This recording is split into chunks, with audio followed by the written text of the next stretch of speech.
Naxçıvan Muxtar Respublikasının Sədərək rayonunun ləğv olunacağı iddia olunur. Bu iddianı jurnalist Heydər Oğuz səsləndirib. Yeni Sabah məsələ ilə bağlı Sədərək rayon icra hakimiyyətinə sorğu verib. Qurumun informasiyanın təminatı və təhlili sektorunun müdürü Oruç Hüseynzadə qeyd edib ki, sözü gedən iddialar həqiqəti əks etdirmir. Bu haqda bizə heç bir məlumat verilməyib.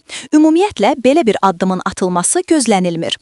Heydər Oğuzun sözü ilə o boyda rayon ləğv edilmir ki. Əlavə edək ki, Sədərək rayonu 1990-cı ildə yaradılıb. Mən Qəbələdə Ramiz Mehdiyevə nə villa, nə də başqa bir şey bağışlamışam. Boş söhbətlərdir. Mən buna əhəmiyyət vermirəm.